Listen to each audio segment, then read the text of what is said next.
आइए हम प्रार्थना करते हैं। सर्वशक्तिमान परमेश्वर प्रभु, हम आपकी महिमा करते हैं प्रभु, धन्यवाद करते हैं आज के दिन के लिए। धन्यवाद करते हैं प्रभु कि आपने हमें जो समय दिया है, जो भी आज हम सीखेंगे न्यायों की किताब अध्याय 13 के अध्याय से, आप हमारी सहायता करें, मदद करें परमेश्वर, कि आप हमारे कानों को, हृदयों को खोलना प्रभु जी, कि हम तेरे अद्भुत बातों को देख सके कि कैसे सोरावासी मानव के जीवन से हम बहुत कुछ सीख सके। पिता परमेश्वर, धन्यवाद प्रभु यीशु, हमारी अगुवाई करें। प्रार्थना प्रभु यीशु के नाम से मांगते हैं, आमीन आमीन। ओके, तो जैसे अभी हम लोगों ने पढ़ा न्यायों की किताब अध्याय 13, ठीक है। आज मैं बात करने वाला हूँ सोरावासी मानव, जो पहले ही दूसरे न्यायों की किताब अध्याय 13 वचन 2 में लिखा है, दानियों के कुल का सोरावासी मानव नाम एक पुरुष था, जिसकी पत्नी बांझ होने के कारण कोई पुत्र ना था। ठीक है, तो आज हम जो सोरावासी मानव उसके बारे में, ठीक है। और मैंने कभी इसके बारे में कभी कोई ना तो मैसेज में सुना है और ना ही कभी नॉर्मल बातचीत में मैंने इसके विषय में कभी बातचीत हो पाई, क्योंकि बाइबल के लगभग हर विषय पर हम लोगों ने बात किया है। पर प्रभु का धन्यवाद करता हूँ कि अब इतने सालों के बाद, प्रभु में सालों में आने के बाद, तो आज इस पर मैं प्रचार करने वाला हूँ। और मुझे बहुत कुछ इस वचन से सीखने को मिला कि सोरावासी मानव जो था वो सिमसोन का पिता था और उसकी पत्नी जो वो बांझ थी। ओके, तो यहाँ पर जैसे हमने अध्याय 13 को अच्छे से पढ़ा है, तो उसमें पता चला है कि सोरावासी मानव जो है वो एक दानियों के गोत्र से आता है। ओके, और वो अपनी नॉर्मल जीवन को जी रहे थे। उसकी पत्नी जो तो बांझ थी, पर हम देखेंगे कि कैसे एक बांझ पति पत्नी के पास परमेश्वर आता है और कैसे उनको अपनी योजना में शामिल करता है। उन्होंने कभी जिंदगी में भी नहीं सोचा होगा कि शायद जो है स्वर्गदूत आएगा उनसे बात करने के लिए। ओके, तो परमेश्वर की उसकी योजना क्या थी जब वो स्त्री के पास आता है। स्त्री का यहाँ पर नाम मेंशन नहीं है। ओके, हम ये भी देखेंगे कि जब वो स्त्री के पास आता है परमेश्वर का स्वर्गदूत, ओके, या यहोवा का दूत, तो वो एक योजना बनाता है कि उसको एक बेटा उत्पन्न होगा। ठीक है, तो उसको एक बेटा उत्पन्न होगा। ओके, और वो बेटा कोई नॉर्मल बच्चा नहीं होगा, वो मसीह का नाजरी होगा, परमेश्वर का नाजरी होगा। अब नाजरी क्या है ये हम आगे देखेंगे। ठीक है, और तीसरा, वह इजरायलियों का न्याय करेगा। ओके, वह इजरायलियों का न्याय करेगा। तो न्यायों की किताब अध्याय 3 जब हम पढ़ते हैं, तो यहाँ पर हम देखते हैं यहोवा के दूत के बारे में। ओके, तो न्यायों 3 में जब हम पढ़ते हैं, तो यहाँ पर कि अब तक तो तू बांझ थी, पर अब बेटा होगा। कहां पर एक बांझ स्त्री के पास यहोवा का दूत आया, कोई बता सकता है? एक तो ये हो गया है क्या, मरियम, एलिशबा, हन्ना, हाँ, सारा, हाँ, एक और ना, हाजिरा। ओके, हाजिरा। ठीक है, तो ऐसे जब हम वचन को पढ़ते हैं ना, तो याद होना चाहिए। ओके, तो आज हम बात करने वाले हैं कि वो बांझ थी, ओके, और स्वर्गदूत उसके पास आया। ये बहुत बड़ी बात है। हमारे साथ एक लेडी जुड़ती है प्रार्थना में, ओके, उसको 28 साल के बाद बेटी पैदा हुई। उसका पति ने उसको छोड़ दिया, घर वालों ने छोड़ दिया, वे अपने मम्मी पापा के पास रहते, वो छत्तीसगढ़ से है। तो हम लोग भी बड़ा चकित हुए कि वो 28 साल के बाद, सोचो ना। तो यहाँ पर न्याय 3 में हम देखते हैं कि स्वर्गदूत कहता है अब तक तो तू बांझ थी पर अब बेटा होगा। ओके, न्यायों 4 में जब हम पढ़ते हैं, न्यायों की किताब अध्याय 3 और 4 में, सॉरी 13 का 4 में, हाँ न्यायों 13 का 4, यहाँ पर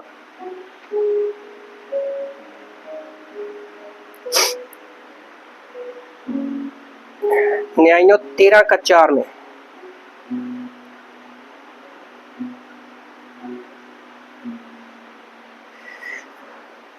न्यायों 13:4, ओके। तो दूत ने चेतावनी दी कि दाख मधु और मदिरा पीने से मना किया, शायद वो पहले पीते होंगे। न्यायों 13 पढ़ते हैं, ओके, 13 का 4 वचन पढ़ेंगे।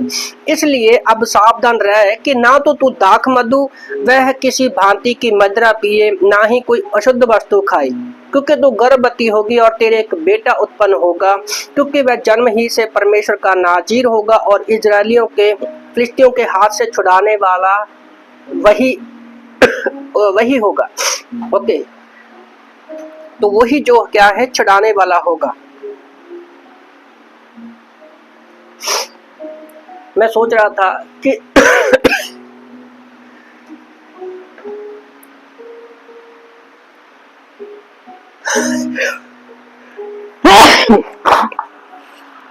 जब इन वचनों को मैं पढ़ रहा था तो यहाँ पर स्वर्गदूत कहता है कि ना तो दारू पीना, ना मदिरा पीना, है ना।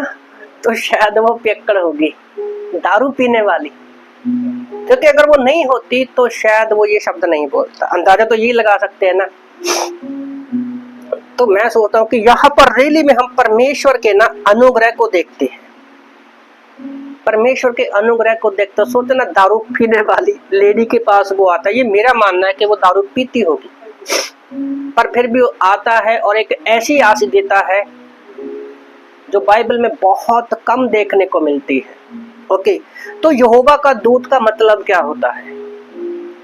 एक होता है स्वर्गदूत और एक है यहोवा का दूत, ये 2 अलग अलग शब्द हैं। ओके, कई स्कॉलर मानते हैं यहाँ पर सिर्फ दूत शब्द इस्तेमाल किया गया है, वहां पर खुद यीशु मसीह आया है, ये माना जाता है। और बाइबल में सिर्फ 5-6 जगह पर ही है ये बात। ओके, वो कहां पर है मैंने लिखा हुआ, वो क्लास में मैंने पढ़ा था, पर अभी मेरे पास डिटेल नहीं है।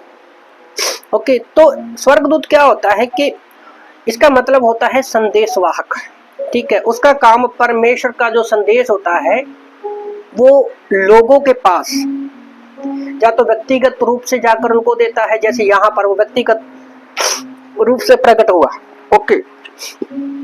ओके, जहाँ तो वो स्वप्न में देता था बाइबल के समय में।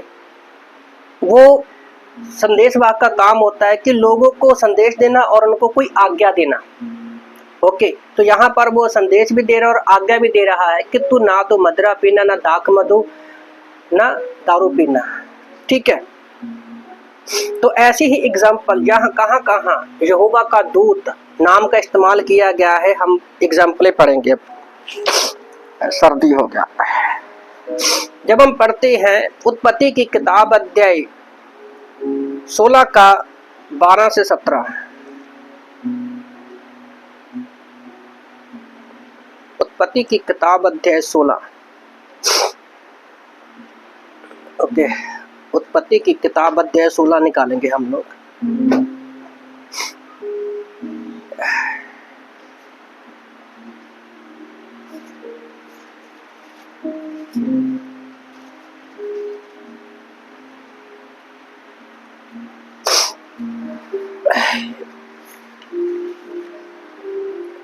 सात से लेकर 12 तक पढ़ेंगे।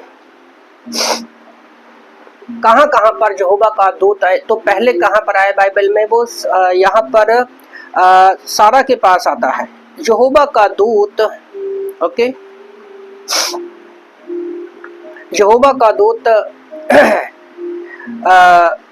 दूत ने जंगल में सूर के मार्ग पर एक सोते के पास आकर कहा, हे सारे, हाजरा तू कहाँ से आती है और कहाँ को जाती है? उसने कहा, मैं अपनी स्वामिनी सारा के सामने से भाग आई हूँ। यहोवा के दूत ने उससे कहा, अपनी स्वामिनी के पास लौट जा और उसके वश में रह।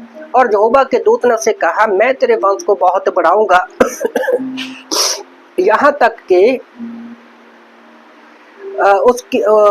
यहाँ तक बढ़ाऊंगा कि बहुतायत के कारण उसकी गणना ना हो सकेगी। और वचन 10 में क्या है? यहोवा के दूत ने उससे कहा कि मैं तेरे वंश को बहुत बढ़ाऊंगा जहां तक के बहुतायत के कारण उसकी गणना ना हो सकेगी। और यहोवा के दूत ने उससे कहा, देख तू गर्भवती होगी और पुत्र जनेगी, सो उसका नाम इस्माइल रखना, क्योंकि यहोवा ने तेरे दुख का हाल सुन लिया है। वह मनुष्य बनैले गधे के समान होगा, उसका हाथ सबके विरुद्ध उठेगा, सबके हाथ उसके विरुद्ध उठेंगे और वह अपने सब भाई बंधुओं के मध्य में वसा रहेगा। ओके, तो यहाँ पर हम देखते हैं कि यहोवा का स्वर्गदूत के बारे में पढ़ रहे हैं। ठीक है, सारोवासी जो मानोह है उसमें हम उत्पत्ति की किताब अध्याय 16 वचन 7 से 12 में, ठीक है, यहोवा का दूत कहाँ कहाँ पर आया। ओके, याद रखो, स्वर्गदूत और दूत ये दो अलग अलग हैं। स्वर्गदूत वो हैं जैसे गिब्रेल हो गया, है ना, बहुत सारे नाम है, मुझे नहीं पता है, अभी याद नहीं आ रहे सर्दी की वजह से। जहां पर बोलते हैं बाइबल में दूत शब्द इस्तेमाल किया है, वहां पर खुद यीशु मसीह आया। ओके, तो यहाँ पर भी हाजरा के पास वो दूत आता है और कहा कि तू गर्भवती होगी, अपने बेटे का नाम इस्माइल रखना। ओके, इस्माइल रखना, और वो बहुत बड़ा उसका वंश होगा। ओके, और आपको पता है इस्माइल से कौन से लोग आते हैं? Arab country. अरब कंट्री जो है ना वो इस्माइल से आती है। और सारा कौन थी? अब्राहम की रखेली बोल सकते हैं, रखेल तो नहीं बोलेंगे, मतलब दासी की, सारा की जो दासी थी उसे उसने पत्नी बनाया था। ठीक है, तो उसके पास वो यहोवा का दूत आया। ठीक है, और फिर जब हम पढ़ते हैं गिनती की किताब अध्याय 22, गिनती की किताब अध्याय 22 में हम देखेंगे और किसके पास वो यहोवा का दूत है। या इसमें आप तीन चीजों के बारे में देखोगे। यहोवा के दूत के बारे में तो सीख रहे हो, नाजीर के बारे में देखेंगे हम लोग, और जो इसका पिता है सिमसोन का, जो सारावासी मानो, वो कैसा था। ओके, सिमसोन के माता पिता के बारे में हम लोग सीख रहे हैं। ठीक है, तो गिनती की किताब अध्याय 22 वचन 22 से लेकर 35 तक जब हम पढ़ते हैं तो यहाँ पर गिदौन पढ़ते हम लोग वचनों को, 22 से लेकर 35 तक। गिनती की किताब अध्याय 22 वचन 22 से लेकर 35 तक। और उसके जाने के कारण यहोवा का कोप भड़का और यहोवा का दूत उसका विरोध करने के लिए मार्ग रोककर खड़ा हो गया। सॉरी, गिदौन के विषय में नहीं, बिलाम के विषय में मैं भी पढ़ रहा हूँ। बिलाम की कहानी पता है ना, यहाँ पर गधी, बिलाम और उसकी गधी, वहां पर यहोवा का दूत जब व्यक्तिगत तौर पर खड़ा हुआ तो उस समय की घटना है। क्योंकि मैं ये सारी चीजें क्यों बता रहा हूँ, क्योंकि जो गिनती की किताब अध्याय 22 वचन 22 से लेकर 35 तक, ठीक है, और उस गधी और उसके जाने के कारण परमेश्वर का कोप भड़का और यहोवा का दूत उसका विरोध करने के लिए मार्ग रोककर खड़ा हो गया। वह तो अपनी गधी पर सवार होकर जा रहा था और उसके संग उसके दो सेवक भी थे। और उस गधी को यहोवा के दूत के हाथ में नंगी तलवार लिए हुए मार्ग में खड़ा दिखाई पड़ा। तब गधी छोड़कर खेत में गई। तब बिलाम ने गधी को मारा कि वह मार्ग पर से फिर जाए। तब यहोवा का दूत दाख की बारियों के बीच की गली में, जिसके दोनों ओर बारी की दीवार थी, खड़ा हो गया। यहोवा के दूत को देखकर गधी दीवार से ऐसे सट गई अगर बाइबल में नहीं मिल रहा तो यहाँ पर देख सकते हो, ठीक है। तब यहोवा का दूत को देखकर गदही दीवार से ऐसी छट गई कि बिलाम का पाँव दीवार से दब गया। तब उसने गदही को मारा। तब यहोवा का दूत आगे बढ़कर एक सकेत स्थान पर खड़ा हो गया। सकेत मतलब तंग रास्ते पर खड़ा हो गया, जहां से ना तो दाहिनी और ना ही हटने की कोई जगह थी, ना बाईं ओर। वहां यहोवा के दूत को देखकर गदही बिलाम के लिए दिए बैठ गई, मतलब नीचे बैठ गई। फिर तो बिलाम का कोप भड़क उठा और उसने गदही को लाठी से मारा। तब यहोवा ने गदही का मुंह खोल दिया। गधे बोलते हैं, कभी कभी होता है ना, हम किसी को अबे गधे बोल कुछ, पर बाइबल में सचमुच गधी बोली। तो गधी ने बिलाम से कहा, क्या मैं तेरी वही गधी नहीं जिस पर तू जन्म से आज तक बैठता आया है? क्या मैं तुझसे कभी ऐसा करती थी? मैं बोला नहीं। तब यहोवा ने बिलाम की आंखें खोली और उसका यहोवा का दूत हाथ में नंगी तलवार लिए हुए मार्ग में खड़ा दिखाई पड़ा। तब तक वह झुक गया और मुंह के बल गिर के दंडवत की। यहोवा के दूत ने उससे कहा, तूने अपनी गधी को 3 बार क्यों मारा? सुन,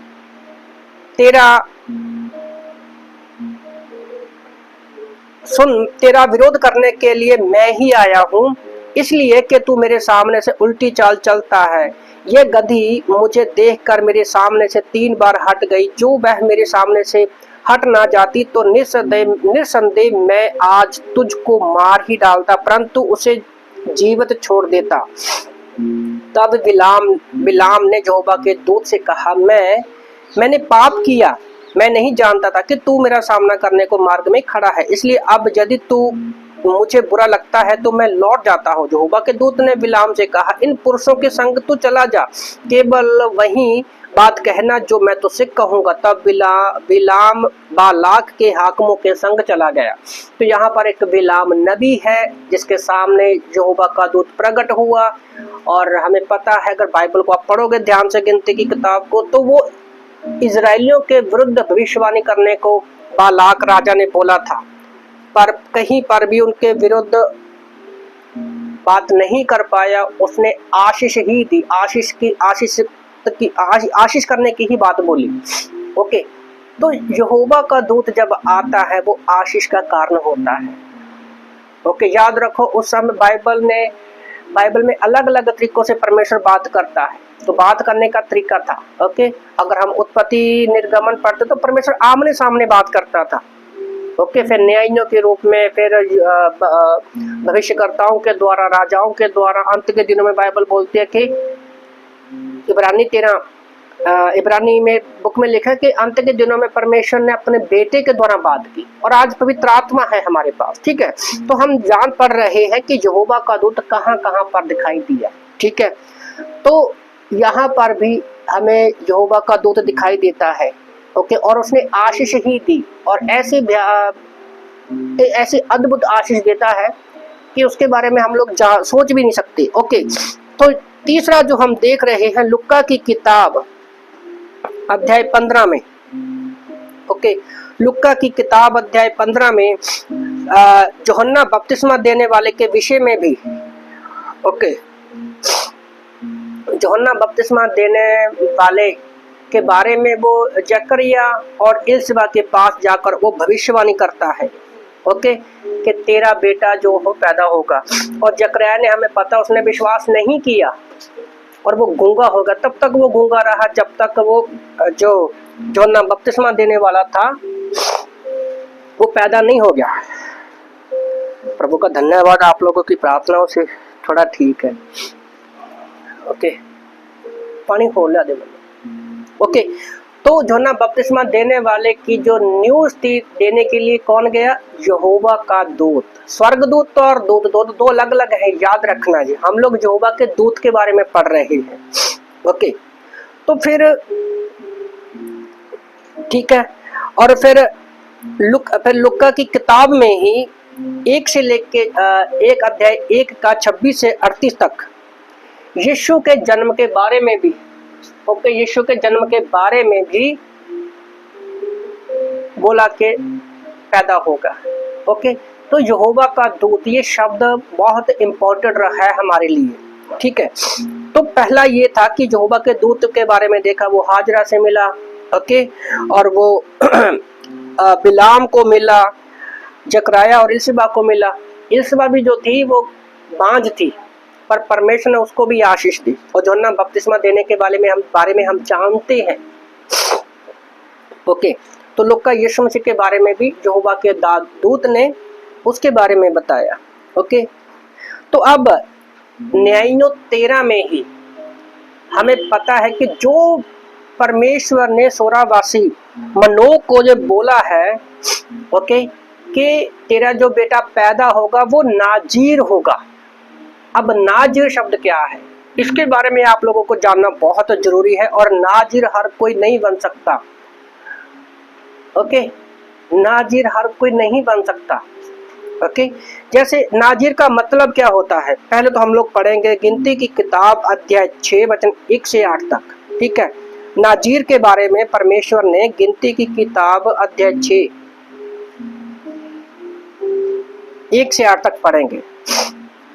फिर यहोवा ने मूसा से कहा, इजरायलियों को कह, जब कोई पुरुष या स्त्री नाजीर की मन्नत अर्थात अपने को यहोवा के लिए न्यारा करने की विशेष मन्नत मांगे, तब वह दाख मधु आद मदरा से न्यारा रहे। वह ना दाख मधु का, ना ही मदरा का सिरका पिए, ना ही दाख का कुछ भी रस पिए, वरन दाख भी ना खाए। गिनती की किताब अध्याय 6 वचन पढ़ रहा हूँ, गिनती 6 पढ़ रहा हूँ, ठीक है। 4 में, जितने दिन वह न्यारा रहे उतने दिन तक वह बीज से छिलके तक जो कुछ दाख लता से उत्पन्न होता है उसमें से भी कुछ ना खाए। ओके, फिर जितने दिन उसके न्यारे रहने का मतलब समझते, जितने दिन वो नाजीर रहे, मतलब नाजीर का मतलब होता है अलग कर लेना। ओके, बाद में आते हैं हम इस बात पे। तो जितने दिन के लिए वो यहोवा के लिए न्यारा रहे तब तक वह पवित्र ठहरेगा और अपने सिर के बाल को बढ़ाए रहे। ओके, जितने दिन वह यहोवा के लिए न्यारा रहे उतने दिन किसी लोथ के पास ना जाए। जो पढ़ रहा हो ना, ध्यान देना इस बात में। ओके, तो नाजीर के लिए जो सिमसोन था, उस शर्तों को पूरा करने के लिए परमेश्वर ने पहले माँ बाप को बोला था। ओके, तो ये शर्तें हैं एक नाजीर बनने के लिए। जितने दिन वह यहोवा के लिए न्यारा रहे उतने दिन तक किसी लोथ के पास ना जाए, ठीक है। चाहे उसका पिता व माता व भाई या बहन भी मरे तो भी वह उनके कारण अशुद्ध ना हो, क्योंकि अपने परमेश्वर के लिए न्यारा रहने का चिन्ह उसके सिर पर होगा। ओके, तो यहाँ पर कुछ क्वालिटीज है कि नाजीर कैसा होना चाहिए। ओके, तो यहाँ पर हम लोग कुछ क्वालिटीज देखते हैं कि नाजीर कैसा होना चाहिए। नाजीर का अर्थ क्या होता है? नाजीर का मतलब होता है कि अलग करना या बचे रहना, एक तरह से अलग कर लेना, आप किसी खास मकसद के लिए अलग कर लेना। ओके, वह एक संपर्क और ये जो है ये अपने आप में ना एक अपनी मर्जी से या अपनी इच्छा से, ओके, परमेश्वर को समर्पित करके वो अपने आप से नाजीर बनता है। वो स्त्री भी हो सकता है, पुरुष भी हो सकता है, ठीक है, दोनों में से कोई भी हो सकता है। ओके, तो फिर हमने इसको पढ़ा कि गिनती उसके लिए कुछ चीजें थी, ठीक है, नाजीर होने के लिए कुछ चीजें थी। जैसे गिनती 6 का 3-4 में हम पढ़ते हैं कि वे ना तो दाख रस पिएगा, ना मदरा पिएगा, ना ही दाख के रिलेटेड कोई खाना खाएगा। ओके, वो इन चीजों से दूर रहना होगा उसको। और 5 वचन में हमने देखा कि वे अपने बालों पर कैंची नहीं, बालों को कटवाएगा भी नहीं, बिल्कुल भी नहीं, बचपन से ही वो कैंची नहीं लगवाएगा। ओके, और 6-7 में हमने ये भी देखा, वह अगर किसी की मृत्यु हो जाती है, उसका भाई बहन दोस्त मित्र माता पिता कोई भी मृत्यु हो जाती है, जो नाजीर है परमेश्वर के लिए अलग किया गया है, वो किसी की मृत्यु पर भी नहीं जा सकता। ओके, लोथ को छुएगा भी नहीं, किसी चाहे वो जानवर हो, किसी प्रकार की भी लोथ को भी, ठीक है, छुएगा नहीं। और ये कुछ बाहरी चिन्ह है। ओके, ये कुछ बाहरी चिन्ह है जिनके द्वारा लोगों के सामने पता चलता है कि ये व्यक्ति जो है परमेश्वर को समर्पण किया हुआ है, उसकी एक एग्जाम्पल हमारे सामने बनता है। ठीक है, जैसे सिखों में क्या होता है, पगड़ी बांधते हैं, सिक्का तलवार डालते हैं, कंघी रहती है ना, तो उस जैसे पंडित रहता है, जैसे वो अलग वस्त्र पहनता है, भगवे कपड़े पहनता है, एक मौलवी रहता है, उसकी पोशाक अलग होती है, वो एक बाहरी चिन्ह जैसे पता चलता है कि हाँ ये है। आजकल जैसे चर्चेज में ज्यादातर, हम तो इस बात में बिलीव नहीं करते कि बड़ा सा लोग वाइट कपड़े पहनते, बड़ा क्रॉस पहनते। कैथलिक चर्च में मोस्टली ऐसा होता है कि एक पट्टा पहनते हैं ना, एक अलग ड्रेस पहनते हैं, तो वो पता चलता है कि हाँ ये बंदा कुछ अलग है। तो इसी तरह जो नाजीर व्यक्ति है उसकी ये कुछ खासी चीजें थी, खासियत थी, जिससे लोगों को पता चलता था कि ये व्यक्ति नाजीर है। ओके, पर यहाँ पर जैसे स्टार्टिंग में हमने देखा कि नाजीर बंदा अपनी मर्जी से कुछ समय तक रह सकता है और कभी भी वो इस नाजीर बनने की प्रक्रिया को रोक सकता था, है ना। मान लो कि कई बार कोई मन्नत मांगता है तो वो कहता कि मैं इतने समय तक नाजीर बन के रहूंगा, ठीक है, उसके बाद वो अपनी मन्नत को तोड़ सकता है। ठीक है, हम देखेंगे आगे एग्जाम्पल में। पर यहाँ पर जो सैमसोन था नाजीर, उसको जीवन भर के लिए परमेश्वर ने अलग किया था। ओके, नाजीर यहाँ पर उसकी सिर्फ उसके विषय में परमेश्वर ने बोला है कि उसको जो था हमेशा के लिए, उसको जीवन भर के लिए उसको नाजीर बने रहना था। ठीक है, शिमशोन के बारे में हम पढ़ते हैं न्यायों 13 में। अच्छा, नाजीर कौन कौन व्यक्ति थे? बाइबल में नाजीर कम से कम 4 लोग थे। ओके, सबसे पहला व्यक्ति कौन था? शिमशोन, जिसके बारे में हम लोग पढ़ रहे हैं। ठीक है, दूसरा व्यक्ति कौन था? सैमुअल था, हन्ना का बेटा सैमुअल, वो नाजीर था।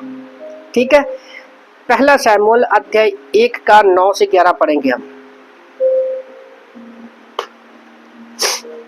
हमें पता चलेगा ना कि नाजीर क्यों था, वो वचनों में पता चलता है। पहला सैमुअल अध्याय 1 का 9 से 11। तब सीलो में खाने और पीने के बाद हन्ना उठी। सैमुअल कौन था? हन्ना का बेटा। उसके पास भी परमेश्वर ने ब्लेस किया था, वो भी बांस दी। यहोवा के मंदिर के चौखट में एक अलंग के पास एली याजक कुर्सी के पास बैठा हुआ था और ये मन में व्याकुल होकर यहोवा से प्रार्थना करने लगी और बिलख बिलख कर रोने लगी। उसने मन्नत मांगी कि हे सेनाओं के यहोवा, यदि तो अपनी दासी के दुख पर सचमुच दृष्टि करे और मेरी सुधि ले और अपनी दासी को भूल ना चाहे, तो अपनी दासी को पुत्र दे, तो मैं उसे जीवन भर यहोवा के लिए अर्पण करूंगी और उसके सिर पर छुरा ना फिरने पाएगा। इसलिए बोलते हैं बाइबल को ना ध्यान से पढ़ना बहुत जरूरी है, क्योंकि बाइबल में लिखा है हर एक शब्द की कोई वैल्यू है। हमें इस वचन से पता चलता है जब हम नाजीर के बारे में पढ़ रहे हैं कि उसके सिर पर छुरा ना फिर पाएगा, तो मतलब ये नाजीर की उसने मन्नत मांगी थी। ओके, तो सैमुअल के बारे में तो हमें बहुत कुछ पता है, तो ये भी पता होना चाहिए कि सैमुअल जो था वो नाजीर था। ठीक है, तो पहला कौन था? शिमशोन। दूसरा व्यक्ति कौन था? सैमुअल। अब तीसरा व्यक्ति कौन था? ओके, तीसरा व्यक्ति था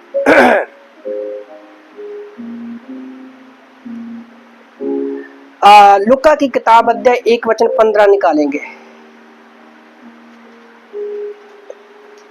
लुका की किताब अध्याय 1 वचन 15, यूहन्ना बपतिस्मा देने वाला। ठीक है, तीसरा जो नाजीर था यूहन्ना बपतिस्मा देने वाला। लुका की किताब अध्याय 1 वचन 15 से लेकर 18 तक। क्योंकि वह प्रभु के सामने महान होगा और दाखरस और मदिरा कभी ना पिएगा और अपनी माता के गर्भ ही से पवित्र आत्मा से परिपूर्ण हो जाएगा, और इसीलिए इजरायलियों में से बहुत तेरों को उनके परमेश्वर की ओर फेरेगा। वह एलिया की आत्मा और स्वर्ग में होकर उसके आगे आगे चलेगा कि पितरों का मन लड़कों की ओर फेर दे लड़के वालों की ओर फेर दे और आज्ञा ना मानने वालों को धर्मियों की समझ पर लगाए और प्रभु के लिए एक योग्य प्रजा तैयार करे। 18 में जकराया ने स्वर्गदूत से पूछा, ये मैं कैसे जानूं, क्योंकि मैं तो बूढ़ा हूं, मेरी पत्नी भी बूढ़ी हो गई है। ओके, तो नाजीर के लिए शर्त क्या है कि वो ना दाखरस पिएगा ना मदिरा पिएगा। तो यूहन्ना बपतिस्मा देने वाले के बारे में भी स्वर्गदूत यही बोलता है। ओके, तो इससे पता चलता है कि यूहन्ना बपतिस्मा देने वाला जो था वो भी नाजीर था। ओके, अब एक और नाजीर था, पौलुस के बारे में हम इतना जानते, इतना पढ़ते हैं, तो वो नाजीर था। दिमाग काम नहीं कर रहा थोड़ा। प्रेतों के काम अध्याय 18 पढ़ेंगे हम, जिससे पता चलेगा कि वो नाजीर था। प्रेतों के काम अध्याय 18 वचन 18।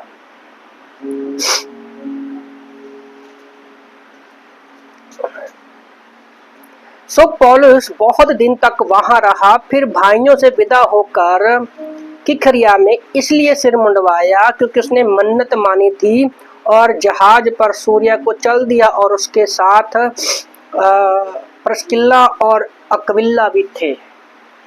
तो उसने सिर मुंडवाया, मतलब उसने कुछ मन्नत मांगी हुई थी, ठीक है, वो नाजीर बना हुआ था। ठीक है, बाइबल में साफ कर दे कि हमेशा के लिए भी कोई नाजीर रह सकता है और कुछ समय के लिए भी वो नाजीर बन सकता है। ठीक है, तो ये भी मन्नत मांगी थी। तो अभी पता चल गया कि नाजीर का मतलब क्या होता है। ओके, तो पता चल गया नाजीर क्या होता है। वो दाखरस नहीं पिएगा, मदिरा नहीं पिएगा, बाल नहीं कटवाएगा, किसी लाश के पास नहीं जाएगा। ठीक है, तो ये सारी बातें किसको बोली जा रही है? जो शिमोन का पिता था। ओके, शिमोन का पिता था, उसको बोली जा रही है। स्वर्गदूत ने जो सारी बातें उसको पहले ही बता दी कि उसके लिए योजना क्या है। ओके, तो अब नाजीर कौन कौन है वो भी हमने देखा कि सिमसोन है, सैमुअल है, जो ना बपतिस्मा देने वाला है, और पौलुस भी है। ठीक है, तो ये 4 लोग जो है वो नाजीर है। ओके, अब जो सोराबासी सिमसोन का पिता है, सोराबासी मानो, अब उसकी एक और खासियत मुझे बड़ी अच्छी लगी। ओके, कि वो तीसरा पॉइंट है कि वो अतिथि सत्कार करने वाला था। ठीक है, वो अतिथि सत्कार करने वाला था। ठीक है, जब हम पढ़ते हैं न्यायों की किताब अध्याय 13 वचन 15 में कि मानो ने यहोवा के दूत से कहा, हम तुझको रोक ले कि तेरे लिए बकरी का एक बच्चा पकाकर तैयार करें। ओके, तो सोराबासी मानो जो था वो एक अतिथि सत्कार करने वाला था। ओके, तो वो जब यहोवा के दूत को देखता, वो कहता कि हम तेरे लिए एक बकरी को बनाते हैं। ओके, और सोराबासी मानो एक अच्छा अतिथि सत्कार करने वाला था। हम इस वचनों में देखते हैं, तो सचमुच हमें भी एक अतिथि सत्कार करने वाला होना चाहिए। सिर्फ यही नहीं था, जब हम पढ़ते हैं उत्पत्ति की किताब अध्याय 18 वचन 1 से 8 में, ओके, जब अब्राहम के पास तीन दूत आते हैं, ओके, तो वो उसके लिए खाना बनाता है, उनके लिए खाना बनाता है। ओके, रोटी बनाकर लेकर आता है, और सदोम और गमोरा के लिए 2 जन तो निकल जाते हैं उसको नाश करने के लिए, पर एक जन जो रुक जाता है, पता वो कौन था? यीशु मसीह था। ओके, जहां पर भी दूत शब्द इस्तेमाल किया गया है, मतलब कि वो यीशु मसीह खुद है। यहोशू के पास भी वो आता है, एक बार नंगी तलवार लिए खड़ा होता है ना, शायद यहोशू 5 में है। ओके, तो वहां पर अब्राहम के जीवन से भी हम देखते हैं कि वो भी एक अच्छा अतिथि, आदर मान करने वाला। जब कोई घर में मेहमान आ जाता है तो वो अच्छे से उनका आदर मान करते हैं। ठीक है, तो एक और व्यक्ति है जहां यहोवा का दूत गया और उसका आदर मान किया, वो कौन था? गिदोन। ओके, जब हम पढ़ते हैं न्यायों की किताब अध्याय 6, न्यायों की किताब अध्याय 6 में गिदोन के बारे में, ओके, जो बेंजामिन के सबसे कमजोर गोत्र से था। गिदोन की कहानी पता है ना सबको? न्यायों की किताब पढ़ना। गिदोन के पास भी यहोवा का दूत आता है जब वो खेत में होता है, तो वो कहता है, गिदोन, हे शूरवीर गिदोन। वो डर के कांप जाता है, प्रभु मैं तो सबसे कमजोर हूँ, मैं तो बहुत कमजोर गोत्र से हूँ, मैं तो नकारा हुआ हूँ। प्रभु उसको शूरवीर बोलता है, यहोवा का दूत। ओके, तो उसको शूरवीर बोलता है और कहता है कि तू लोगों का न्याय करेगा। बाइबल में कहानी है ना, तो हजारों की तादाद को वो 330 लोग होते हैं, 300 लोगों के द्वारा वो जीतता है, जो कुत्तों की तरह पानी पीते हैं। ओके, तो 1000 की तादाद में 300 लोगों के द्वारा वो जंग जीतता है। और वो परीक्षा भी करता है, एक रुई लेता है कि इस पर ओस पड़े तब मैं जानूंगा कि तू परमेश्वर है। ठीक है, पहली रात। दूसरी रात कहता है कि अगर इसके ऊपर ओस ना पड़े तो मैं जानूंगा कि तू परमेश्वर की ओर से है। तो ये गिदोन था। न्यायों की किताब पढ़नी चाहिए आपको।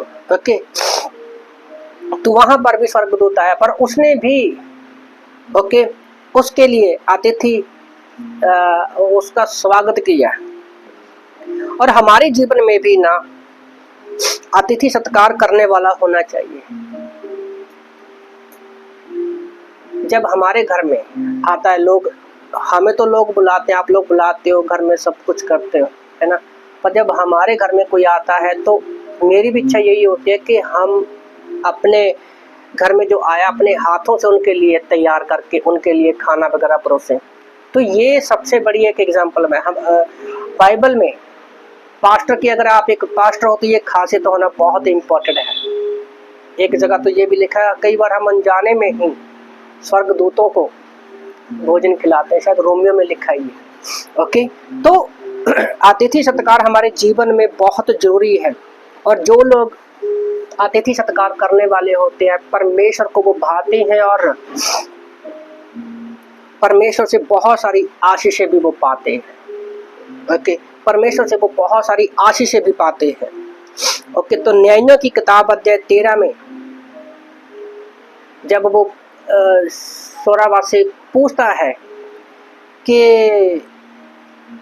आपका नाम क्या है, तो वो कहता है अद्भुत। ओके, अद्भुत, तो यहाँ पर मतलब जिसका अद्भुत का ग्रीक में मतलब होता है अनवार्य, जिसका वर्णन ही नहीं किया जा सकता। ओके, और वही चीज हम देखते हैं कि यीशु मसीह के बारे में हम वर्णन नहीं कर सकते। ठीक है, तो ये था ये सोरावासी मानव के जीवन में हम सीखते हैं कि वो एक अतिथि सत्कार करने वाला था। ओके, यहोवा का दूत उसके पास आया।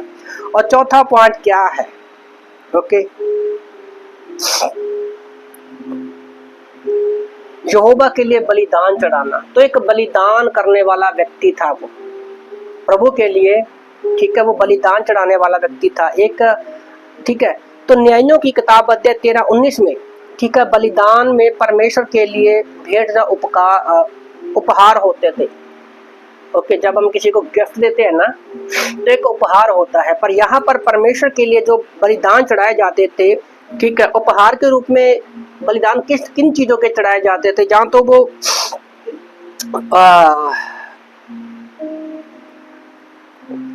मतलब पशु होते थे, अन्न होता था, फल होते थे, जहाँ कोई खुशबूदायक द्रव्य होते थे, जहाँ मसाले आदि शामिल थे। पता है, जब यीशु मसीह के पास कुछ लोग आए थे तो जो ज्योतिषी लेकर आए थे यीशु के आगे, क्या 3 चीजें क्या उन्होंने की थी? सोना, लुभान और गंधरस। ठीक है, तो ये बलिदान करने का ग्रीक में, ठीक है, पुराने समय में, इब्रानी में सॉरी, तो एक तरीका था। और इससे होता क्या था, वो ऐसा करके परमेश्वर का धन्यवाद करते थे, क्षमा मांगने के काम आता था, आशीष मांगते थे और अगर कोई गलती हो जाती उसको सुधारने के लिए वो हरजाने के रूप में भरते थे, ओके, और बलिदान चढ़ाते थे।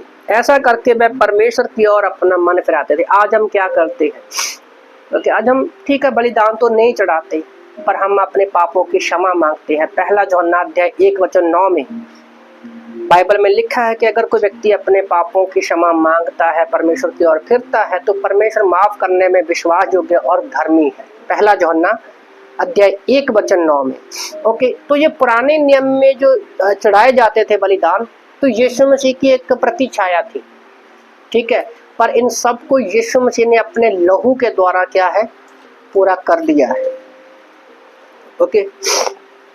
जैसे इब्रानी की किताब अध्याय 9:22 में भी परमेश्वर का वचन कहता है, व्यवस्था के अनुसार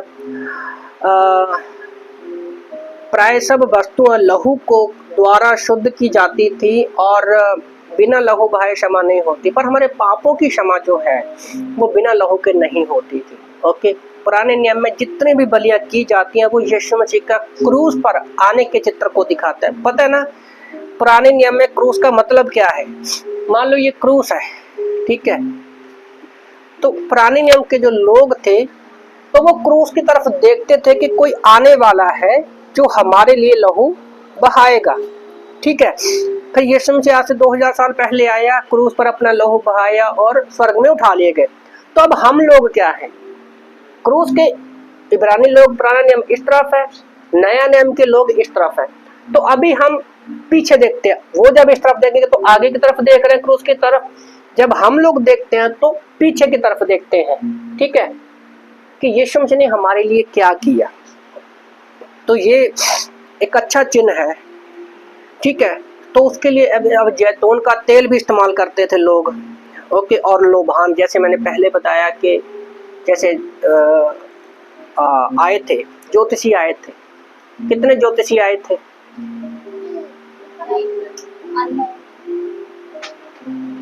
क्लास करनी है, फाउंडेशन क्लास करनी है। 3 चीजें थी, 3 ज्योतिषी नहीं थे, ओके। और वो जहाँ चरनी में यीशु मसीह पैदा हुआ था वहां पर नहीं आए थे, यीशु मसीह के घर में आए थे। आप पढ़ लेना वचन में, अगर आप फाउंडेशन की क्लास कर रहे हैं ना तो उसमें आपको देखने को मिलेगा, ठीक है। तो इसलिए बाइबल क्लास और बाइबल को ध्यान से पढ़ना इंपॉर्टेंट है। 3 चीजें लेकर आए थे। सोचे ना, पुराने जमाने में 3 लोग कैसे इतना लंबा सफर कर सकते हैं। कुछ स्कॉलर मानते हैं कि वो बेबीलोन की भविष्यवाणी, बेबीलोन से आए थे वो लोग, ओके। तो 3 जन कभी भी इतना लंबा सफर नहीं करते थे, क्योंकि उस समय में बहुत सारी डाकू वगैरह होते थे लूटने का। तो जब भी देखेंगे आप बाइबल में ग्रुप में चलते थे, ओके। तो एक सोरावासी जो मानोह था, जो सिमसोन का पिता था, उसने न्यायों की किताब 13:22 में पढ़ा कि हमने तो परमेश्वर इस यहोवा के दूत को देख लिया है, अब हम मर जाएंगे। मेरी भी इच्छा है कि किसी दिन मैं भी स्वर्गदूत को देखूं, है परमेश्वर को देखूं, ओके। पर हाँ, परमेश्वर की आवाज को मैंने जरूर सुना, कभी देखा तो नहीं। उसकी आवाज को, अद्भुत बात को मैंने पहली बार, जब मेरे पास बाइबल भी नहीं थी, तब मैंने वो आवाज को सुना है, ओके। तो 6वां पॉइंट क्या है जो बहुत ही इंपॉर्टेंट है, सोरावासी मानोह के जीवन से मैंने सीखा कि परवरिश के लिए, ओके, परवरिश के लिए यहोवा से पूछना। बच्चों की परवरिश कैसे करो, बच्चों को कैसे पालें एज ए माता पिता।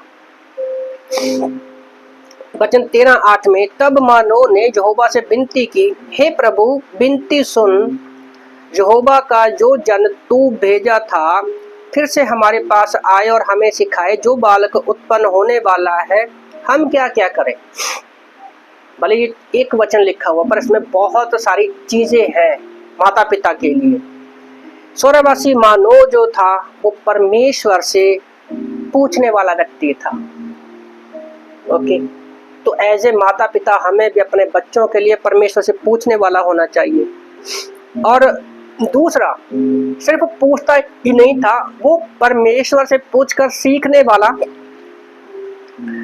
सीखने की इच्छा रखने वाला व्यक्ति भी था, ओके। सीखने इच्छा रखने वाला व्यक्ति भी था। वह सुनकर तैयार रहने वाला व्यक्ति था। उसने सिर्फ सुना ही नहीं बल्कि तैयार भी था कि जो मुझे बोला जाएगा, ओके, बोला जाएगा वैसा मैं करूंगा भी। तो वो पूछने वाला व्यक्ति था, सीखने वाला व्यक्ति था और तैयार रहने वाला व्यक्ति था। अगला पॉइंट, आज के दौर में हम बच्चों को अच्छे से नहीं संभाल पाते। ओके, बहुत सारी आज के दौर में हम देखते हैं, मोबाइल आज हर एक बच्चे के हाथ में है। ओके, ज्यादातर बच्चे अपने माता पिता के कहने में नहीं है। तो हमें इस परिस्थिति में परमेश्वर से प्रार्थना करनी चाहिए कि प्रभु तू हमें बता कि कैसे हम उनकी संभाल करें। ओके, तो और उसके लिए बच्चों को संभालने के लिए हमें परमेश्वर से बुद्धि की भी मांग करनी चाहिए। ओके, तो इस तरह से उनके एक जो शिमशोन नाम का बेटा उत्पन्न हुआ और उसके पैदा होने से पहले ही परमेश्वर ने ये सारी चीजें उनको बता दी। ओके, तो सच में कोई भी अध्याय बाइबल का अधूरा नहीं है। अगर आप फाउंडेशन की दूसरी क्लास करोगे तो उसमें मैंने मनन के बारे में सिखाया है। ओके, कि कैसे मनन कर सकते हो। तो जैसे ही मैंने इस अध्याय को पढ़ा तो ये सारी बातें एक ही जगह पर इकट्ठी हुई, यहोवा के दूत के बारे में, नाजीर के बारे में, ओके, और परवरिश कैसे, माता पिता परवरिश कैसे करनी, उसके बारे में हमें सीखने को मिलता है। और सोचने वाली बात ये है कि इनका पूरी बाइबल में और कहीं पर भी जिक्र नहीं होता। इनके माता पिता का जो बातचीत है वो इसी अध्याय में है। और शिमशोन का तो पूरी बाइबल में कहीं पर भी नहीं है। वो 13 से लेकर 16 तक अध्याय हैं शिमशोन के बारे में। ना तो दलीला के विषय में बात होती है, ना ही शिमशोन के विषय में बात होती है। वो सिर्फ इसी अध्याय में है। ओके, तो हम सोरावासी जो मानव है, जो शिमशोन का पिता है, उसके जीवन से बहुत कुछ सीख सकते हैं। ओके, तो आइए हम प्रार्थना करते हैं। प्रभु धन्यवाद करते हैं समय के लिए, धन्यवाद करते हैं प्रभु आपने हमें संभाल के रखा है। तेरे नाम को ऊंचा उठाते हैं प्रभु जी। प्रार्थना करते हैं प्रभु जो भी आज हमने सीखा, जो शिमशोन के पिता थे सोरावासी मानव के द्वारा, कि वो सुनने वाला व्यक्ति था, है ना, सीखने वाला व्यक्ति था, तैयार होने वाला व्यक्ति था प्रभु, अच्छा आतिथ्य सत्कार करने वाला था प्रभु, उसने आपने उसको अद्भुत आशीष दी। हम प्रार्थना करते हैं पिता परमेश्वर कि आप हमारी सहायता करें, मदद करें और हम इन वचनों को सीखें और अपने जीवन में लागू कर सकें। एक और पॉइंट है कि जब हम पढ़ते हैं न्यायियों की किताब अध्याय 14 का 8 और 9, ठीक है, अब शिमशोन क्या है, बड़ा हो गया। तो एक गलती मुझे जो सारोवासी मनों की दिखती है शिमशोन के पिता की, तो हालेलुया, तो वहां पर परमेश्वर ने जब उसको बता दिया था कि बेटा जो तेरा होगा वो किसी लाश को नहीं छुएगा, ठीक है, पर यहाँ पर शिमशोन जो रहता है वो एक शेर को मार देता है, उसके अंदर मधुमक्खियों का छत्ता लग जाता है, वहां से मधु निकालता है। मधु खाने से मना किया था ना परमेश्वर ने, कितना से मना। तो वो एक तो लाश को छूता है, जानवर की लाश को छूता है, वहां से मधु निकालता है और माता पिता को दे देता है, और माता पिता ने पूछा भी नहीं। आज हम भी कई बार ऐसी गलतियां करते हैं। हमें बच्चे, ठीक है वो बड़े हो जाएंगे, पर ऐसा नहीं है कि हम बिल्कुल ही ऑब्वियसली हो जाए। हमें एज ए पेरेंट्स, हमें माता अपने बच्चों से पूछना चाहिए। और जिनके जो माता पिता अपने बच्चों से नहीं पूछते, उनके बच्चे बिगड़े होते हैं। ओके, अपने तरफ मत देखो। ओके, पता है कौन कौन बिगड़ा हुआ है, एक दूसरे की तरफ मत देखो। जब आप छोटे थे सब बिगड़े हुए थे, मैं भी एक समय बिगड़ा हुआ था, पर इतना भी नहीं। मेरे पापा पूछते थे, मम्मी पापा पूछते थे, और हफ्ते में एक बार सर्विस हो जाती थी तो एक हफ्ता पूरा जाता था। ओके, तो इसलिए ओके, हमें परमेश्वर के साथ बने रहना है। अगर प्रभु ने चाहा तो आगे के चैप्टरों के बारे में मैं स्टडी कर रहा हूँ, बहुत जल्द हम इसके बारे में भी सीखेंगे। ओके, जय मसीह की।